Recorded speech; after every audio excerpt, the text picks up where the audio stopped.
ہمارے ذہنوں میں جو معیارات بیٹھے ہوئے ہیں وہ کیا ہے؟ کامیابی پیسے سے ہے، کامیابی جائیداد سے ہے، کامیابی کاروبار سے ہے، کامیابی شہرت سے ہے، کامیابی اقتدار سے ہے. یہ معیارات ہیں. جو جتنا دولت مند اتنا کامیاب، جو جتنا مشہور اتنا کامیاب، جو جتنا پاپولر اتنا کامیاب، جو حکومت پر پہنچ گیا کامیاب، جس نے بڑا کاروبار جما لیا کامیاب، جس نے بہت جائیداد بنا لی کامیاب. یہی ہے اصل میں ساری بس کی گانٹھ. جو تصور کامیابی کا ہوگا اسی کے مطابق آپ کی بھاگ دوڑ ہوگی، اسی کے لیے جد و جہد ہوگی، اسی کے لیے توانائیاں صرف ہوں گی، اسی کے لیے دن رات کی مشقت ہوگی. یہ ہے اصل شے جس کی یہاں نفی ہو رہی ہے. کامیابی دولت سے نہیں، کامیابی شہرت سے نہیں، کامیابی اقتدار اور طاقت اور حکومت سے نہیں، بلکہ کامیابی ہے ایمان سے، عمل صالح سے، تواصی بالحق سے، تواصی بالصبر سے. آپ غور کیجئے اس نقطہ نظر کا، اس ایٹیچیوڈ کا، یہ جو مینٹل ایٹیچیوڈ ہے اس کا بدل جانا ہی انسانی شخصیت کے اندر انقلاب برپا کرے گا. اب آپ کا نتیجہ کیا نکلا؟ اگر تو دولت سے کامیابی ہوتی تو قارون بہت کامیاب تھا، اگر حکومت سے کامیابی ہوتی تو فرعون اور نمرود بہت کامیاب تھے. کامیابی ان سے نہیں ہے. کامیابی انسان دولت میں قارون کی دولت تک پہنچ جائے اور دنیا میں دبدبہ اور اقتدار اور سلطنت اور حکومت کے اعتبار سے وہ نمرود اور فرعون کا مقام حاصل کر لے، وہ ناکام ہے، خائب ہے، خاسر ہے، برباد ہے. اور ابو ذر غفاری کامیاب ہے، چاہے ان کے پاس کچھ نہیں تھا، جھونپڑی تک نہیں تھی، کوئی گھر نہیں تھا. حضور نے فرمایا ہے اللہ کے کچھ بندے ایسے ہوتے ہیں جو کسی محفل میں جانا چاہیں تو انہیں اجازت نہ ملے، جو کہیں اگر رشتہ کرنا چاہے کوئی ان سے رشتہ کرنے کو تیار نہ، کہیں کوئی سفارش کرنا چاہے تو ان کی کوئی بات ہی نہ سنے. لیکن اللہ کے ہاں ان کا وہ مقام ہے کہ اگر بھولے سے بھی کسی بات پر قسم کھا بیٹھتے ہیں تو اللہ ان کے قسم کی لاج رکھتا ہے. یہ ہے فرق. یہ جان لیجیے اچھی طرح. اس بات کا مان لینا آسان، اس پر سبحان اللہ کہنا آسان، لیکن اس کے مطابق آپ کے اپنے ذہن کا بدل جانا بہت مشکل. اس لیے کہ ہم متاثر ہوتے ہیں اپنے ماحول سے.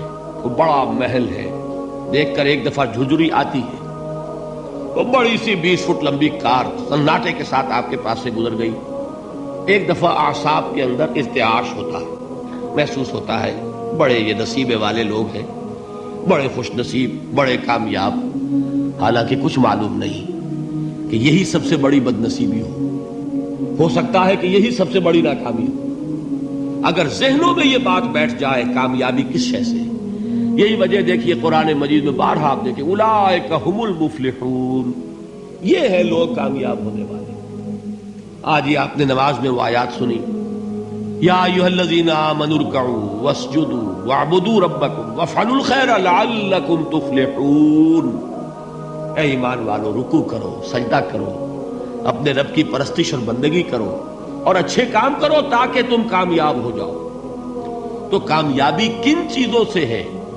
یہ ہے سب سے بڑا سبق. یہ ہمارے دل میں اگر بات بیٹھ جائے، ٹھک جائے، تو زندگی بدل جائے گی. صبح و شام بدل جائیں گے، نقشے بدل جائیں گے، بھاگ دوڑ کا رنگ بدل جائے گا، ویلیو سٹرکچر بدل جائے گا. آج وہ ایک چیز نہایت اہم نظر آ رہی ہے، کل نہایت غیر اہم نظر آئے گی. جیسے کہ حضور کی حدیث ہے مالی ولد دنیا، مجھے تمہاری اس دنیا سے کیا سروکار ہے. انما مثلی کراکب استظل تحت شجرۃ ثم راح فترکها، میری مثال تو اس سوار کی سی ہے جو تھوڑی دیر کے لیے ایک درخت کے سائے میں ٹھہرتا ہے سستانے کے لیے، پھر وہ اپنا راستہ لیتا ہے. اسے اس درخت سے مستقل تعلق اس کا نہیں ہے، وہ اس کا گھر نہیں، وہ اس کی منزل نہیں. اسی طرح یہ دنیا میرا گھر نہیں ہے. اب دیکھیے ہم کہتے ہیں انا للہ و انا الیہ راجعون، ہم تو مسافر ہیں، ہم اللہ کے پاس سے آئے، اللہ کی طرف ہمیں لوٹ جانا ہے.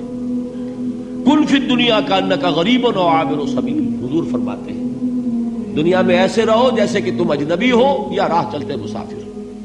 لیکن یہ طرز عمل کب ہوگا؟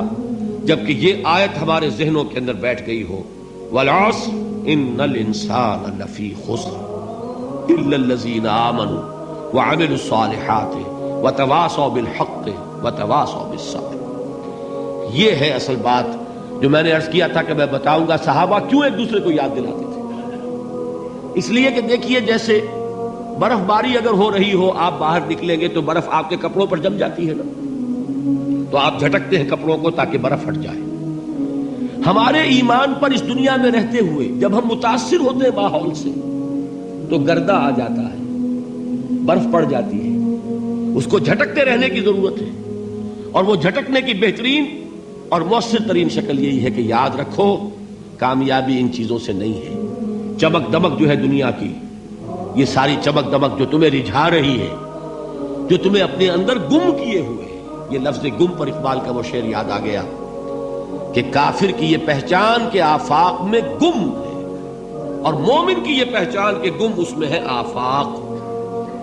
تم گم نہ ہو کر رہ جاؤ، اس میں مبہوت نہ ہو کر رہ جاؤ، مرعوب نہ ہو کر رہ جاؤ، دنیا ہی کی محبت تمہارے اوپر ڈیرے نہ ڈال دے، تمہارے دلوں کے اوپر مسلط نہ ہو جائے۔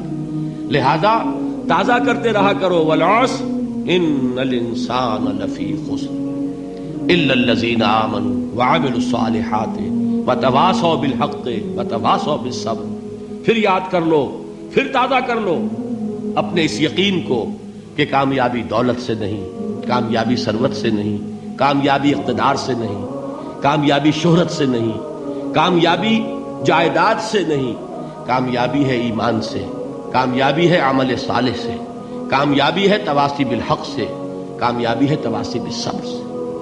یہ چار چیزیں ہیں کہ جو کامیابی کے لوازم